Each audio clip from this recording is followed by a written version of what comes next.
Hey everyone, it is so exciting to be with you today. And I just want to say a big thank you to my friends over here at NHF, HFA, and Coalition for Hemophilia B for joining me for this great discussion on the state of the hemophilia community and where we're going and what's looking forward into the future.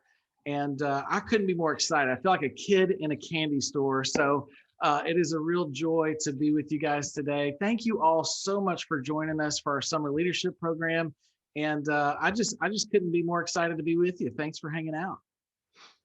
Yeah, thanks for inviting us. Absolutely. Well, I want to kick things off really just by introducing, none of you need an introduction, but I think it'd be fun just to do it just so we can kind of set the pace for the day. And so I wanted to maybe start and introduce each one of you to talk about your name, maybe where you're located and your role within the organization. And if you want to share anything about maybe how you got involved in the community, that might be also useful as well. So we'll start off with Sharon. It's great to see you today, bright red and representing all today and in your redness. So my redness. Yeah. So how are you?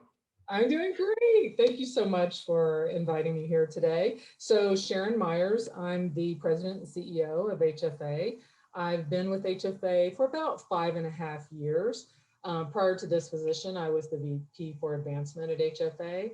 And I currently live in Denver, but I commute to DC about every month or every other month. And so excited to be here. I really enjoy talking with my colleagues here, and I'm really thrilled to be here. And yeah, I just think it's going to be a great conversation. That's awesome. Well, we're so glad that you're here too. And it's always wonderful to see your smiling face. I'll do ladies first again. So Kim, you're up to bat. It's good to see you. Good to see you too, Jonathan. So it's Kim Fallon. I'm with the Coalition for Hemophilia B. We are in New York City, and I have been with the Coalition for 30 years since day one. And I want for the record to note that I started when I was very young. Note that. I'll vouch for this. You got that, Kim. So I think Len has a question. You were like 5. At least. I was actually in banking and foreign exchange prior to that. That's a very long story, and that will be in the next issue of Hemophilia B News. So you can Awesome. see that there. And I'm so happy to be here with everyone. It's nice to see everyone. That's great. Well, last but certainly not least, for the other male in the room, I just got to give props, but also representing with the red, of course. And I forgot my red tie today. I'm sorry, Len. You're setting the tone. I should have followed your lead. I just don't do ties anymore, but I would have if I'd have known the threshold. So thanks for being here, and it's great to see you too.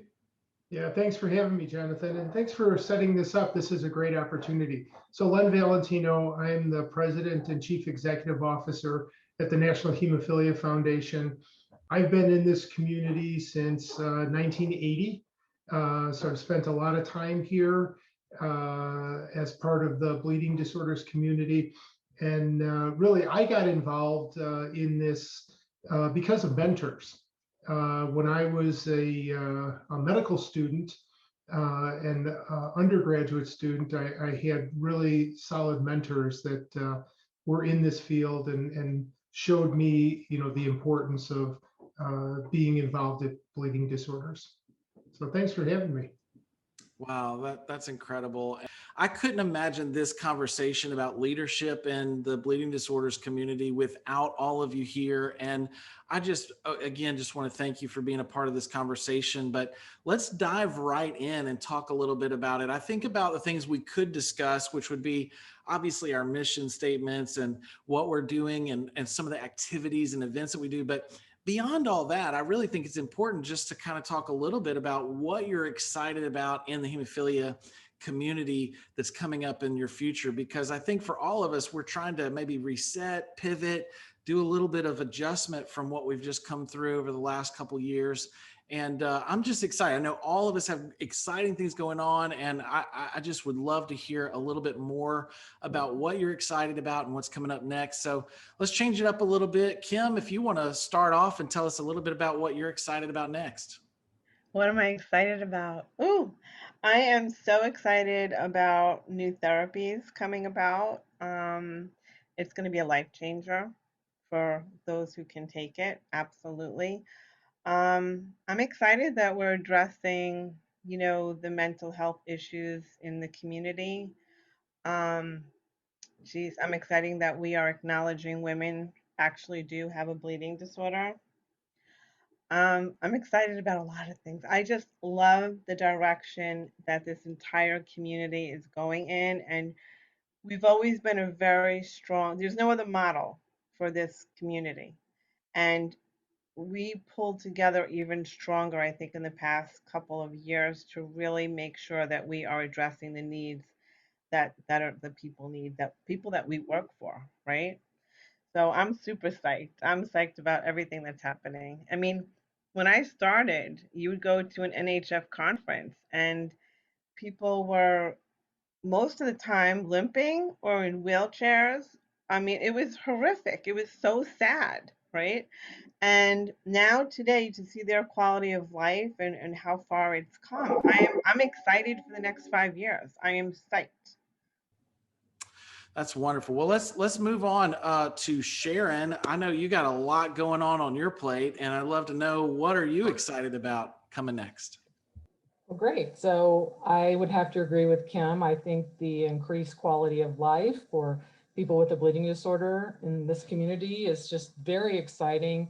That we're really focusing on mental health at HFA and looking at the mental and physical side. It's wonderful that we're looking at the whole person. And also the thing that I'm most excited about is coming back together. I miss everyone so much.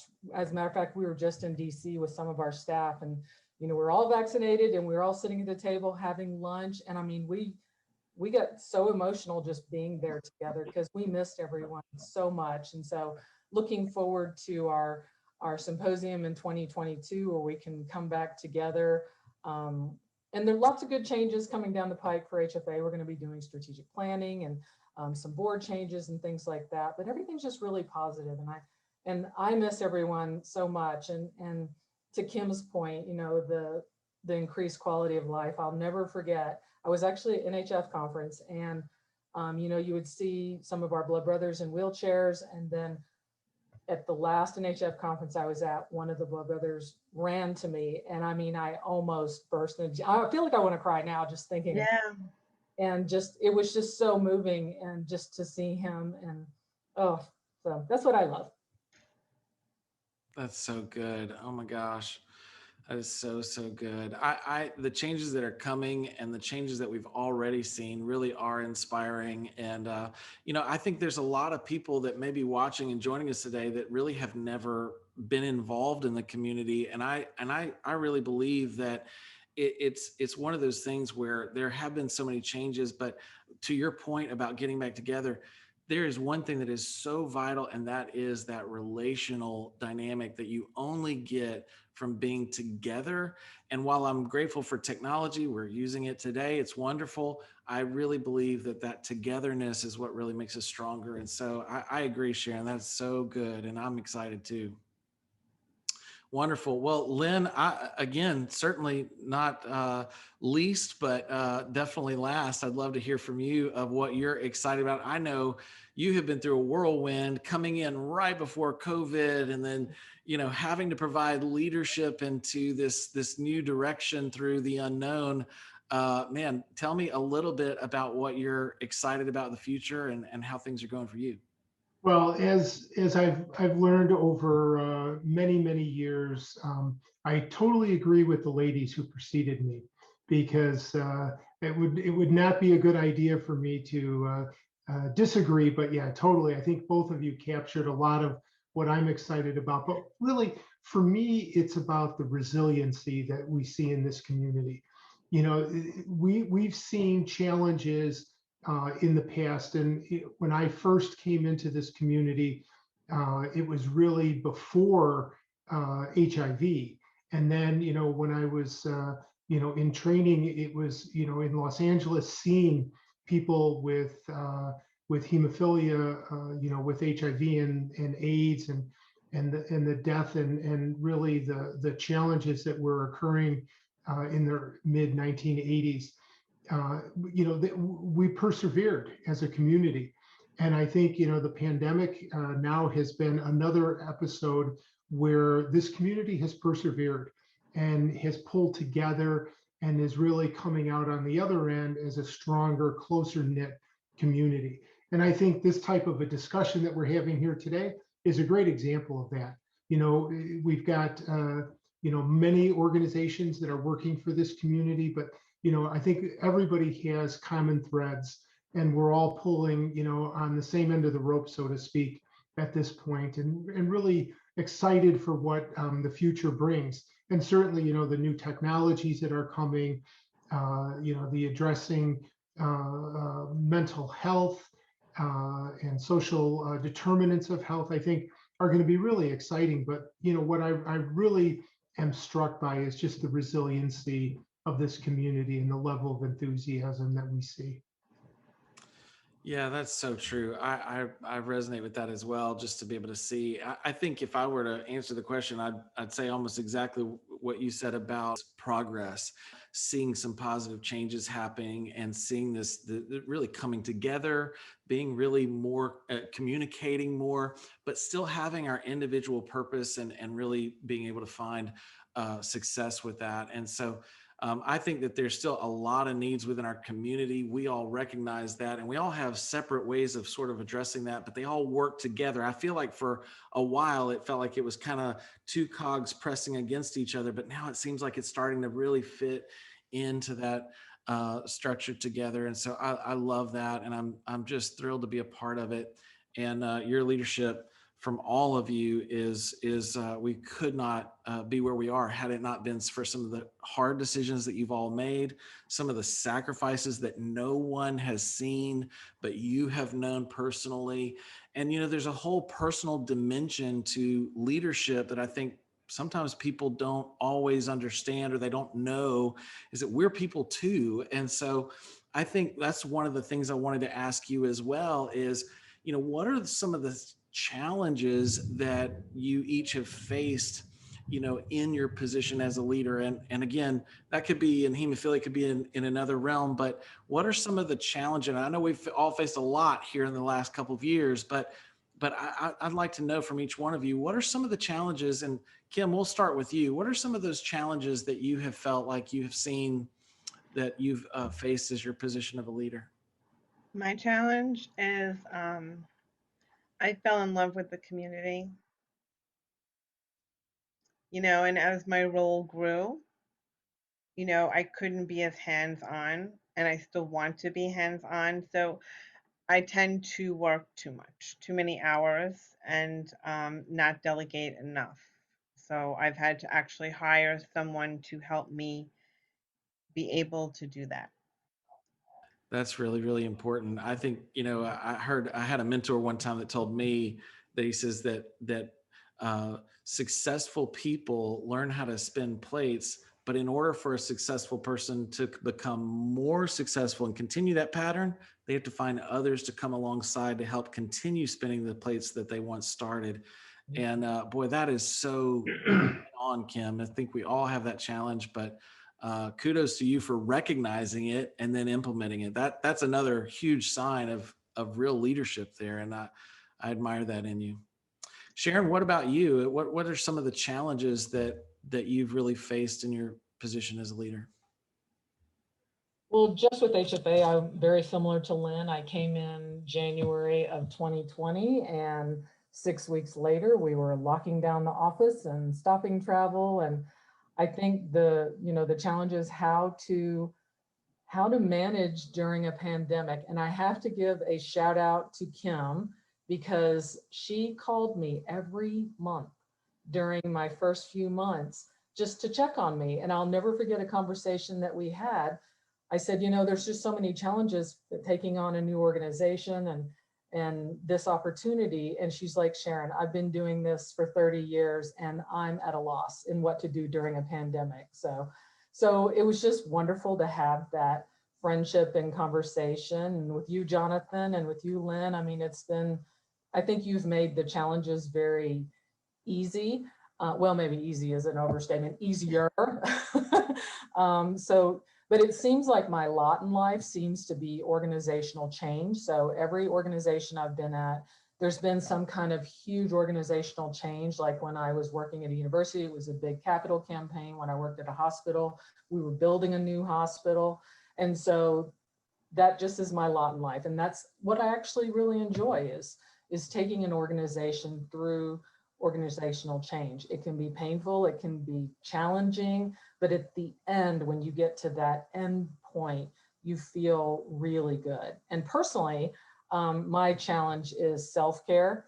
And I think that's why I've really enjoyed talking about mental health a lot this year. And I found a quote recently that I think meant a lot to me, and it was, creating routines that require little to no decision-making is a daily act of self-compassion.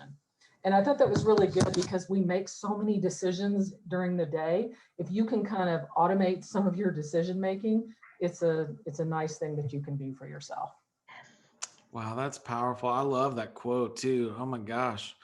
Self-care. We just went through a suicide intervention training recently with Hope, and one of the things that I learned was self-care was so important. My wife went through it too, and so we have, since that training, last night we were actually sitting at home after a long day with the family, and she says to me, I said, "What are you doing?" And she goes, "I am practicing self-care." And that is awesome. So I think the one thing we're learning, was, man, you've got to take that time to rest, because if you don't replenish as a leader, you're no good to anyone, and burnout is a real thing. So thank you for sharing that, Sharon.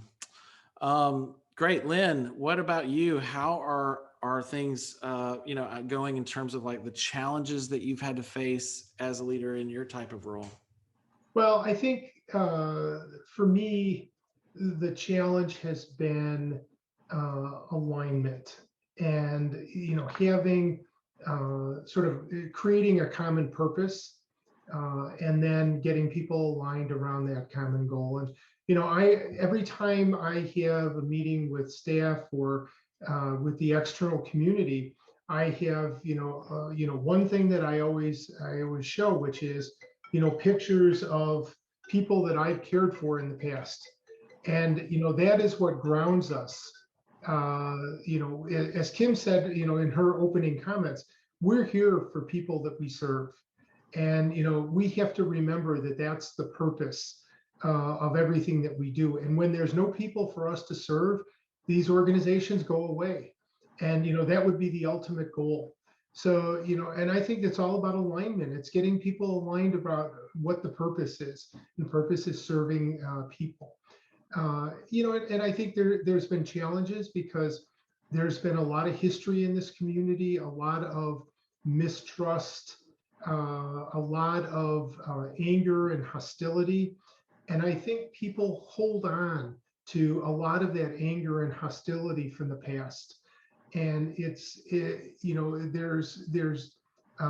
leadership in our community now that is looking at things differently, and what the opportunities are. And I think it's really evaluating things that are happening based on the current merits and not on ancient history. So we don't ever want to forget the history, because history will repeat itself if we forget it. So we want to remember the history of our past, but we want to be able to move on and build better from that history. And I look at it, the pandemic, it's not returning back to where we were. It's building a better life in the future. And since Sharon brought up the quote, I have an anonymous quote that I really like, and it's everything in your life is a reflection of a choice that you have made. But I think that it goes on, and the second part of the quote is, if you want a different result, make a different choice. And I think that that's really what we have to do as a community, is make choices that are going to move us forward in a positive direction. And we're all looking for the same thing. We're all looking for cures. And we revised the NHF's mission statement, to be a broader, more inclusive mission to include all inheritable blood disorders. And, it's not a cure for hemophilia that we're looking for. It's a cure for von Willebrand disease. It's a cure for the rare and ultra rare bleeding disorders. And it's a cure for sickle cell and thalassemia and HHT and platelet disorders. How many people that we encounter live with, these ultra rare, very severe congenital platelet disorders. And they're currently left behind because there's nothing for them in terms of treatment and improving their quality of life. We need to make, we want to have different results. We need to make different choices moving forward, and we all need to align together, and sort of speak with one voice. Gosh, that's so good, Len. I couldn't agree more. That is so, so true. I love what you said earlier too about in your opening comments about that we're all towing on the same side of the rope. And to me, what's been amazing about really, I think this year, it's been true for my board of directors. I'm sure it's been true for yours as you realigned your mission statement. It's been true for all of us in different ways, is that it's given us a little bit of a time of reflection, I think, to reflect internally to say, are we really meeting those unmet needs? Are we really targeting those things that who are the people who are not here, right? Because and can we do something to help in that way? Kim, looks like you had something to say about that. Yeah, I really, the hybrid going virtual was a really eye awakener for me. It really made me think about those aging with hemophilia who are not able to get on planes anymore and travel. And we had people watching from the ER, we had people watching from hospital. You have new parents who can't get out. So there's a real need to go hybrid. And we cannot go back to the old ways. We have to continue to go on a hybrid basis so that there are some that people that are just really shy and don't want to come out. You Yeah. know, I've had people in database for 30 years I've never met in person, and I was able to see them on virtual. Yeah, Kim, I think that's a really good point that you make about, as organizations being able to meet people where they are. But I think, we can even extend that to an area. So many of you know that during part of our strategic planning process in early 2020, we did this blue sky exercise. And one of the areas that emerged, which was really critical, was telehealth and how we can leverage the technology just like we're doing today of meeting in a virtual world, how we can enhance the care for people who live with these disorders and their interaction with healthcare professionals.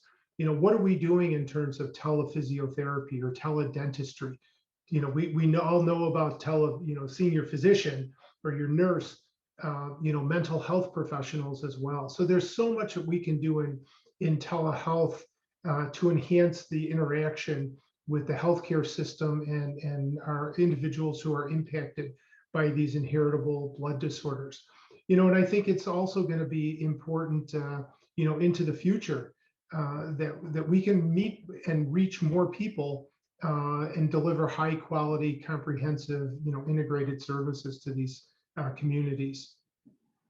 I agree. I think telehealth is so important and it's really going to help people on mental health wise. I know a lot of people who signed up to get mental health virtually, and it may cut down on the HTC visits in some aspects for those who have to travel several hours. Maybe they can just do some things on a telehealth, not everything, of course, but some things. And another thing I loved about virtual was I was able to go to, you know, conferences, international conferences that I would not be able to afford to go to as a nonprofit. So I really love that too. That's so good. And I really think that this dynamic, once upon a time, we all would get on a conference call that was audio only. And I haven't been invited to one of those in at least a year. And I think that the technology is, when we talk about in nonprofit about how our goal is to remove barriers to access, I think this is one of those things that's kind of happened for us. We didn't create it, but it was a positive byproduct of going through this transition. I think for everyone is that for those who want it and who are able to, this gives them really removes a barrier for them to still have access, even if they can't travel. We experience so many of the same things you guys are talking about, and I think you're dead on. That's really, really good. But I mean, we really spent a lot of time training the older guys and making personal outreach and phone calls and ensuring that people had laptops and internet and to really and say, hey, and then to see them come on, it's priceless. Mhm. So good. So true. We actually had a couple of families that we met that have never been to anything recently. This is just actually this past weekend. We had two families that joined us for something. They've been on, like you said, they've been on our mailing list for a little while. Never met them. Didn't even, never been to a physical event, but they came and participated for the very first time. And it was really an opportunity to be able to connect with people who had really very little involvement in the community. And I think for all of us, that's kind of our challenge, right? Is how do we really reach out and help each other? And I'm so excited. I feel like in some ways while I would think we could call it a tragedy. The pandemic, the global pandemic, in some ways has been a tragedy in some ways, but it really has, like so many other things, it's helped to sort of realign us to get us back to where we needed to be all along. And so that's really exciting. On the lines of talking about involvement, let's maybe circle that question around a little bit too. Is it, what are you doing to really help reach out to see people get involved in the community? But more importantly, maybe if there's people that are listening today to this and they think, gosh, I didn't even know all these organizations existed. I didn't even know there was all this support. What would you say to them for how they could begin to get involved more in the community? Sharon, I'll start with you. What do you think that someone can do to get more involved, both locally and maybe even nationally? Sure. So I was going to also mention that at our last symposium that was virtual, we ended up having 571 people attend who had never attended any of our symposia before. And so that is exciting because those are people who haven't attended and we haven't reached them before. So I agree that, the virtual or hybrid is here to stay. And that's what's so nice is we can look at it and say, oh, do we want to do this one virtual? Do you want to do this one in person? Do we want to do this one hybrid? So it should be very exciting in the future. As far as getting involved, there's lots of opportunities. I'm sure I'm going to walk on my colleagues here because they've got so many things that are similar, but just get involved with events, get involved with committees, come to our symposium or our conferences, connect locally with your local member organization or chapter, get on our websites. There's a lot of information on our websites, and just constantly, constantly get involved with the opportunities because we need that connection, even if it's virtual, even if it's in person. You need that connection. And so I think we have done an extremely, good job having different types of opportunities. Like it'd be different if we had them all in the same kind of bucket, but I think all of us have done a really great job having a variety of things. So yeah, there's lots of opportunities out there, and we want you to be involved. Yes, I couldn't have said it better. That's perfect. Yeah, I would agree. If you have never been to anything, look, there's lots of easy ways to be a part of it. And we all want you to be here. We want to meet you. Sharon wants to meet you. I want to meet you. Kim wants to meet you. Len, I know, wants to meet you. We are all anxious to do so. So yeah, Kim, let's talk about it from your perspective a little bit. How do you think what's the best way for somebody to get involved in Coalition for Hemophilia B? Call us. I mean, get involved with HFA, get involved with Hope, get involved with all the chapters, your local chapters. I mean, we're really lucky. We have a long sign up sheet of people to volunteer through all the states. So we're pretty lucky with that. But anytime, I mean, people will just call us and say, how can we help? And, just make a phone call, say, look, this is what I'm good at. This is what I'd like to do. And, we all need help, right? Nonprofits always need people. That's so good. So true. Sometimes it's just having the courage to just say, hey, I'd like to raise my hand. And then before you know it, if you just raise your hand and said, hey, I might be interested, hey, we'll rope you in one way or another because we want you to be a part. Yeah, as long as they have flexibility according to their schedules and it's not overwhelming, and they know that they have that, you're going to get more signups if you're not too stringent with time. That's so good. That's so good. Len, how about you? What would you say to somebody that's maybe seeing this for the first time? They're thinking, gosh, I don't even know like how to take the first step. What would you say is the best way for somebody to get involved? So I think the first step is to learn about the organizations and what they have to offer, especially if this is the first time that they're encountering the bleeding disorders community. Usually there's some sort of a draw, there's a family member or a friend is diagnosed and that sort of pulls them in a little bit.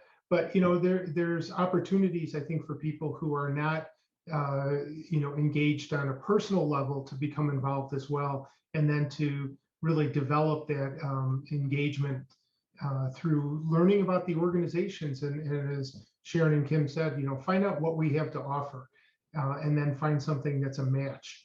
One of the things that I think is a really tangible opportunity for people to participate is, many of you know that we're holding the first research state of the science for the inherited bleeding disorders community. And in September, so it'll be a virtual event. It'll be a great opportunity for everybody to get involved. I can say that we already have more than 250 people registered after just having registration open for a couple days. So I think there's a lot of enthusiasm. But this isn't all of these are opportunities to use your voice to shape the future of the community. And I think that's what it's all about. You can't sit back and complain about things if you're not going to participate. Whether it's a survey that HFA does, or it's some sort of an engagement that other organizations have. We have to have people involved and sharing your voice and sharing your opinions. Telling Kim, as she said, how do you get involved? Call her. I think that's what it's all about. It's sharing what you think and what you want with these organizations, so that don't sit back and then complain about it. And that's what I said, previously. I'm encouraged by the resiliency of the community and how we're all sort of aligning together. But there's a lot of history, and people just need to, move away from that history and think about the future and what these organizations have to bring. I would challenge everybody to say, if you're involved in the community, tell 20 of your friends about, the bleeding disorders community and what this community is all about. Maybe you can get 2 or 3 of them to become involved. It's a great opportunity for people to really fulfill their philanthropic spirit. That's so true and so good. And one of the things I think a lot of people sometimes wonder is maybe they see, oh, well, NHF has their annual meeting, and Sharon and HFA have their symposium, and Coalition for B has their annual meeting, and Hope has their annual meeting. And they see it's like, oh, well, this is all kind of like similar educational points, but really we all function in very different roles that are very important. And I know, Len, with NHF, it's so critical, the support that you do in research. None of us do that to the degree that NHF does.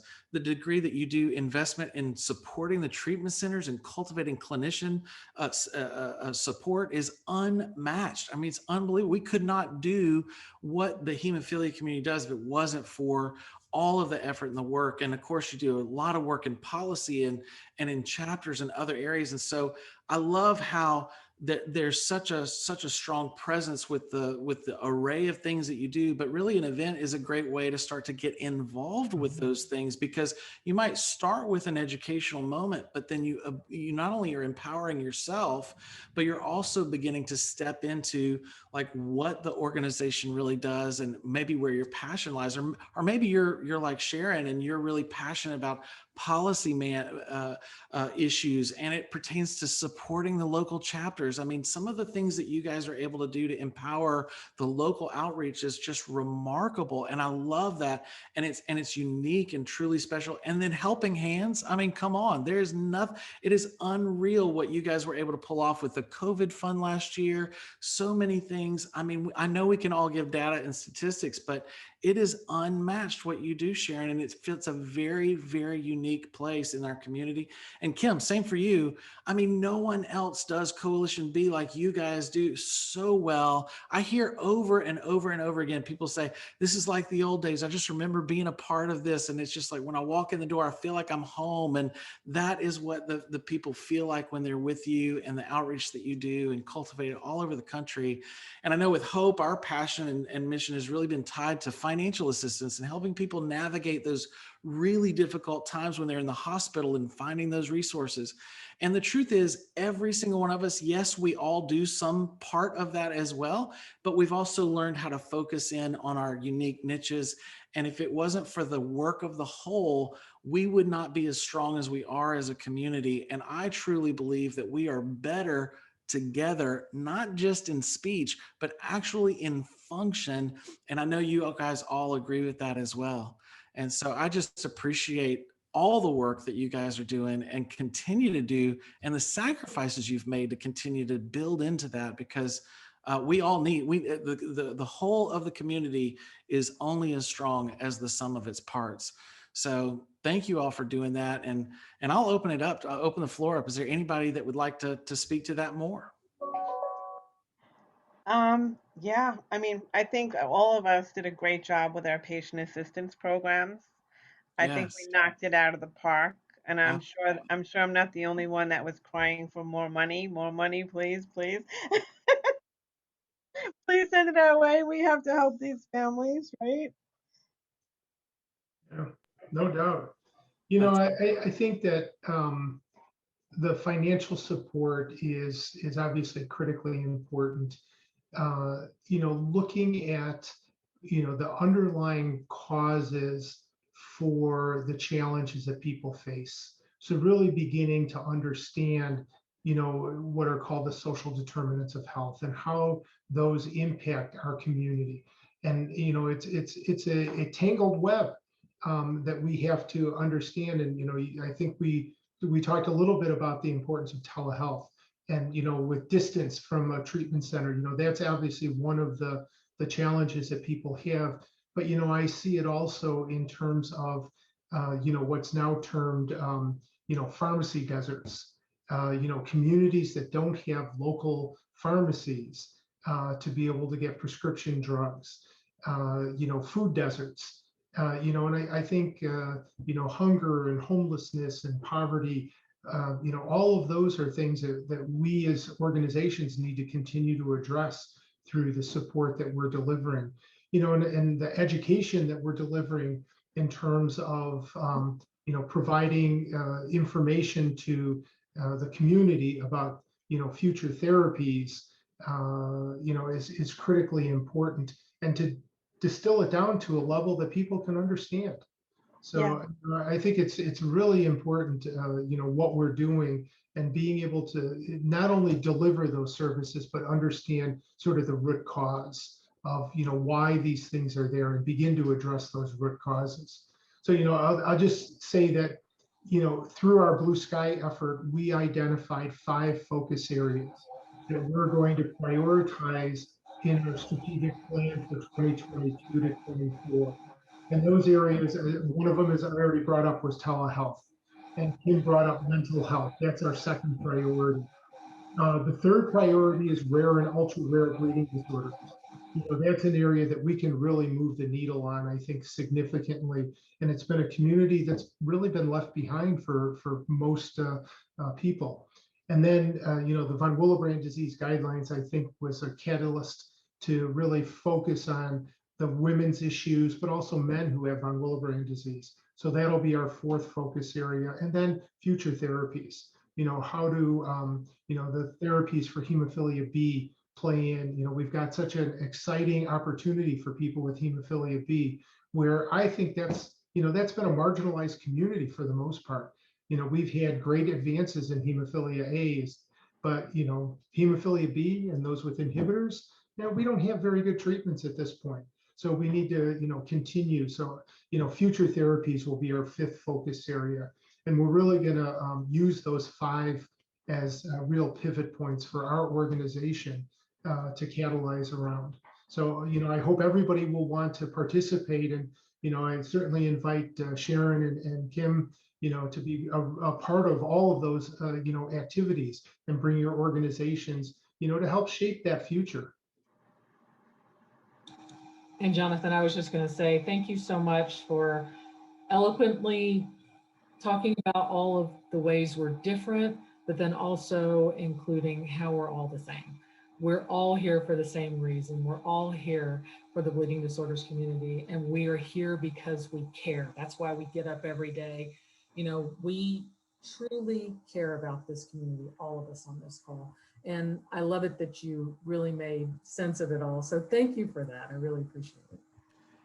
Oh, it's my pleasure. And I feel feeble in my efforts sometimes because I just, I think it's always more valuable to focus on what we can agree on and how we can be together and move forward as a unit more than it is to just pick apart where we maybe feel like that we can be more analytical. And so I really appreciate you too, Sharon, and just how much you've been such a force of unity really in our community. And we really appreciate you.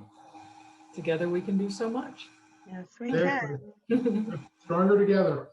And Len, I'm one of your 200 signed up. Excellent. Well, I know we're out of time, but I do want to just say thank you again so much for all of our panelists joining us today. And it has been such a joy to really be together. What about our last question?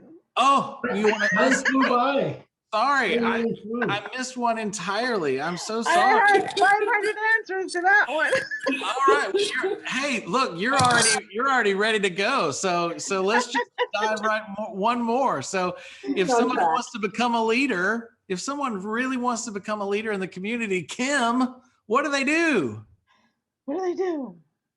You have to continue to learn and grow every day. That is one of the most important things. And I had a quote that I love is that you will be the same person in 5 years as you are today, except for the people you meet and the books that you read. Mm-hmm. And another thing is that you need to surround yourself with people who are better than you, smarter than you. So true. And I have 100 more. When you asked the question, I started writing it all out, and I was like, ooh, okay, That's so I can write a good. book on this. Kim, we got to schedule part 2. That's right. I want to hear the other 98. I'll PM you. I think Kim's exactly right about being a leader. I think being a leader is about surrounding yourself with people that are better than you. And when you think you're the smartest person in the room, you're not going to be the best leader ever. So, we've seen that challenge play out, in our country when people think they're the smartest person in the room. And, we need to have really the truly, gifted people leading us and surrounding us. Yeah, and I really think that you have to have a desire to make people's lives better, and you have to invest in your team. I invest in my team. I invest in their growth. I invest in their leadership. When they're going through a hard time, they have support. So you have to invest in good people if you want them to stay. That's another important one. And I don't know if anyone knows Edward Deming. I don't know, Len, do you know Edward Deming, who rebuilt Japan after World War II? That was a report I did in college on Edward R. Deming. And his whole motto was to rebuild and to rebuild with quality and put quality into everything that you do. And if anything went tough with the company, it was the higher ups who always took a cut, not the lower people on the team, right? So I always believe you cut from the higher up before you let people go. And he was one of my idols. So Edward Deming, he did the Deming management method. And I could go on, but I So won't. maybe we need to have another one where we talk just about that. Yeah. Only thing I was going to add to it is you said, investing in your people, and that is absolutely true. But you also need to invest in yourself. You need to take classes. You need, Oh, yeah. you need to take any kind of training courses you can, because I think all of us on this call are still doing that. We're still learning and we're still evolving. And any money you invest, or any money and time you invest in yourself, is money well spent, because it'll help others down the road. And so you probably look back in your career and go, oh, that's where that class applied because of this. Yeah, Sharon, I do. I do invest in myself too. I work with a coach in order for me to be better with my team. Yeah, that's Just so keep good. learning. I learned from all of you. So thank you so much. Thank you for that. Well, I don't think I've ever been on a call with people that have such difficult time restraints that want to go longer as much as I have today. And I love it because I know we could talk all day. And I have a suggestion. I mean, I think it might be valuable for us to do this again at some point in the future. So I'm in it to win it, just like you guys are. So just let me know when you're ready. But I am so thankful to have these moments like this, because I really do believe that it's the time. Sometimes there is a value to quality time that I think you cannot match, but sometimes quantity time also has value too. And I love these moments where we both get to dive in, but you also get to sense each other's personality and our humor and our joys and our struggles together. And that is truly what it's all about. And I really think the message probably that we've all kind of said today, maybe in different ways, is, hey, if you're watching this, get involved. We all want to know you. If you're dealing with a bleeding disorder in any capacity, look, every single one of us want to know you, and likely we'll all find some way to help you one way or another. And I love what all of you said about leadership. Is the old adage that says leaders are readers, right? So dive in. If you're really thinking about that with leadership, I can attest for myself, and I know everyone else here too, is having someone to actually learn from and written material is very, very valuable. Also, having a mentor and a coach is there's just no other way to do that. You have to have somebody that can mentor you and grow you. And I know we all have really been the result of those, like you said, Kim, the time and the resources. It's both, it's the relationships and the time that you spend and the things you interact with. So thank you all so much for being a part of this discussion today. I can't wait till the next one. And I look forward to seeing all of you hopefully soon. But if nothing else, we'll probably catch each other on a call at some point in the future. But thanks so much for being a part of this. And we look forward to seeing you soon. Yeah, Thank you, thanks. Jonathan. Thanks for organizing it, Jonathan. All Thank right. you. Yeah, Hey. good to see everyone. Bye. Have a good day.